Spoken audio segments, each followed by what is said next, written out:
Harley dealerships just committed the most devastating betrayal in motorcycle history, and the financial carnage they're leaving behind will make your blood boil. Right now, thousands of riders are trapped in predatory loans that will haunt them for the next 7 years, while dealerships laugh all the way to the bank with their $6,000 markup schemes. What I'm about to expose will shatter everything you thought you knew about the American motorcycle dream. Here's what's really happening behind those chrome-plated showroom doors. Dealers are hitting customers with an $800 dealer prep fee for literally removing plastic wrap and checking tire pressure. Work that takes maybe 30 minutes. Then comes the $2,000 delivery fee for bikes that arrived on the same truck as 20 others.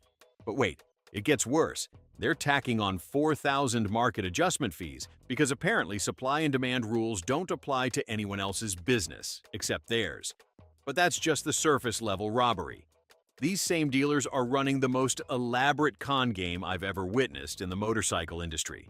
They're creating fake scarcity by marking perfectly available bikes as sold and staging phantom inventory that mysteriously disappears when you show up with actual cash. One dealer in Phoenix had 17 street glides marked as sold on their website, but when an undercover buyer called pretending to be a cash customer, suddenly 3 became available at full markup. The audacity is absolutely breathtaking. Ever wonder why your dream bike suddenly costs more than a luxury car? The financial traps run deeper than surface-level fees, and dealers know exactly how to exploit your emotions. They're pushing 6 to 7 year loans like they're doing customers a favor, with interest rates climbing to 12% for anyone without perfect credit. Here's the kicker. They're specifically targeting younger riders with emotional manipulation tactics, using phrases like "ride now, pay later" and "your dream bike is waiting." A $25,000 street glide becomes a $45,000 nightmare when you calculate the total cost over 7 years at 12% interest. Think about this for a second. Would you pay $45,000 for a bike that's worth $18,000 in actual manufacturing costs? Because that's exactly what's happening to thousands of riders right now. These dealers have turned into full-blown manipulation experts, weaponizing words like premium, limited edition, and iconic legacy to justify prices that would make luxury car dealers blush. Riders are being conditioned to believe that paying $35,000 for a bike somehow makes them part of an exclusive club. The psychological programming runs so deep that customers defend these prices online, arguing that real riders understand the premium. Can you guess what happened next? The backlash has been swift and absolutely brutal. Social media has become a battlefield where riders are exposing dealership tactics with receipts, screenshots, and viral videos that are getting millions of views. Reddit's r/Harley subreddit has turned into a dealer horror story repository, with posts getting thousands of upvotes daily, reaching audiences that dealers never saw coming. What's the result of all this exposure? Dealers are finding themselves in serious financial trouble. Inventory is piling up faster than they can discount it, with some locations offering $5,000 off MSRP and still watching potential customers walk away laughing. The floor plan financing that allows dealers to stock bikes is crushing them with interest payments while motorcycles gather dust for months. Several mid-sized dealerships have already closed their doors permanently, unable to survive the inventory crunch they created. How is Harley Corporate responding to this disaster? They're scrambling with damage control measures that feel more like desperate attempts than genuine solutions. They're promising simpler bikes with stripped-down technology and more affordable entry models. Corporate executives are suddenly using customer-focused language and testing pricing transparency initiatives in select markets. But here's my question. Is this a genuine change or just another marketing strategy to regain the trust they systematically destroyed? Meanwhile, we're witnessing the most significant power shift in motorcycle culture since the brand's founding. Riders are building independent networks through DIY garages, vintage motorcycle meetups, and peer-to-peer selling groups that completely bypass dealerships. Classic Harley models from the 1980s and 1990s are experiencing a massive surge in popularity because they're mechanically simple, affordable, and don't come with the dealer markup drama that's plaguing new bikes. You know what's really happening here?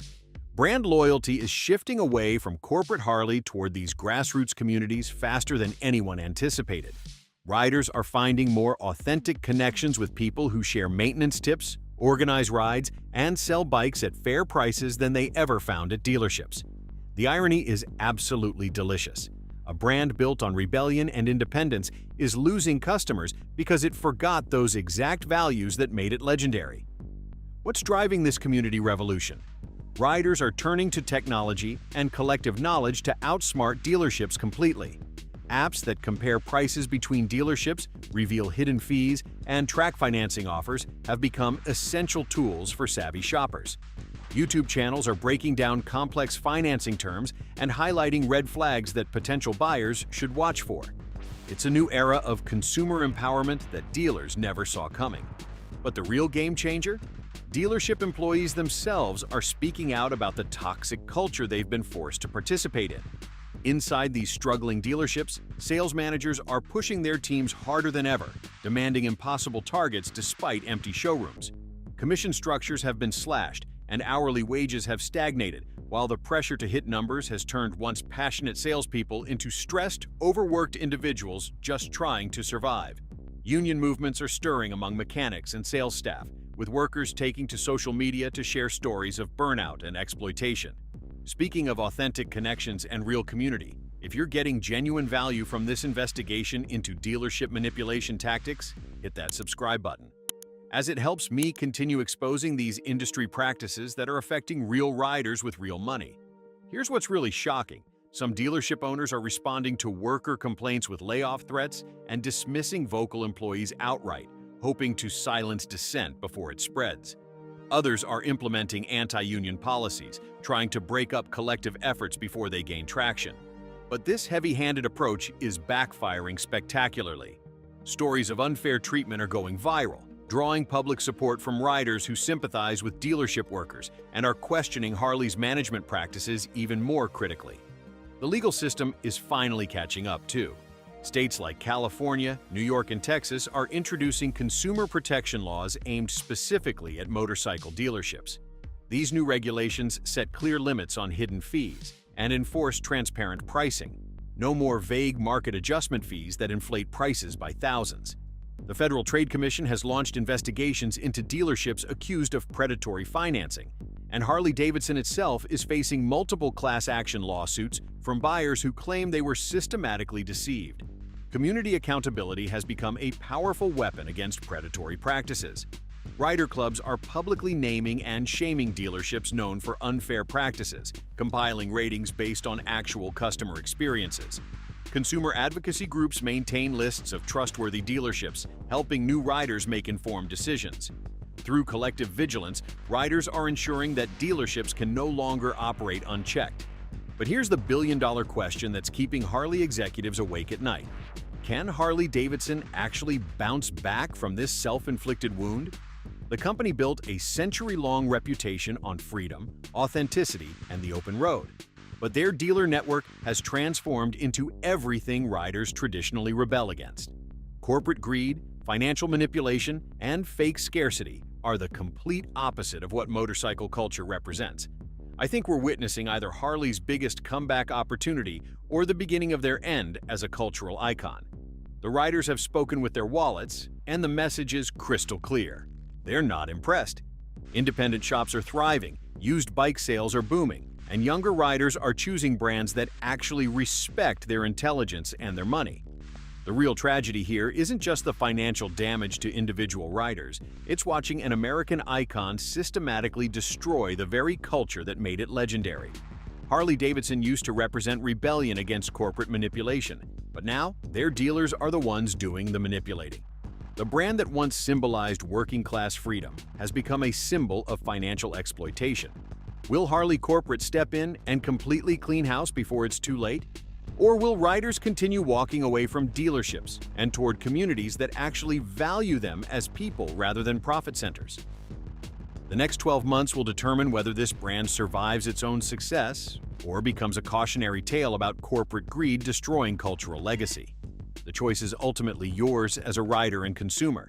You can continue supporting dealerships that treat you like a walking ATM, or you can join the growing movement of riders who are taking back control of motorcycle culture. The power has always been in your hands.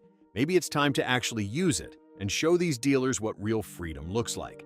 Look, I'm not going to sugarcoat this. Harley-Davidson is in the fight of its life right now. This isn't just about bad quarterly earnings or temporary market fluctuations. This is about a legendary American brand that systematically destroyed everything that made it special. The company that once represented the working-class dream of freedom and rebellion has become a symbol of corporate greed and financial exploitation. Their dealers are closing down faster than they can count. Their inventory is rotting in showrooms, and their most loyal customers are walking away in disgust. The numbers don't lie. When dealerships are offering $5,000 discounts and still can't move bikes, when vintage models from the 80s and 90s are outselling new releases, when riders are choosing Royal Enfield and Indian over the legendary Harley badge, you know something is fundamentally broken. This isn't just a business problem, it's a cultural catastrophe. The brand that taught America what it meant to ride free has forgotten its own lesson. But here's the thing that breaks my heart about this whole situation. It didn't have to be this way. Harley could have stayed true to its roots, built affordable bikes for working people, and maintained the respect of the riding community. Instead, they chose greed over legacy, profits over people, and corporate manipulation over authentic connection. Now they're paying the price, and honestly, maybe they deserve exactly what they're getting. The motorcycle world is moving on without them. Grassroots communities are thriving, independent mechanics are busier than ever, and riders are rediscovering what it means to truly own their machines. Harley-Davidson may survive this crisis, but the damage to its reputation might be permanent. The question isn't whether they can bounce back, it's whether they deserve to. Subscribe to stay updated on how the motorcycle industry is currently crashing and what you should do for a safe ride.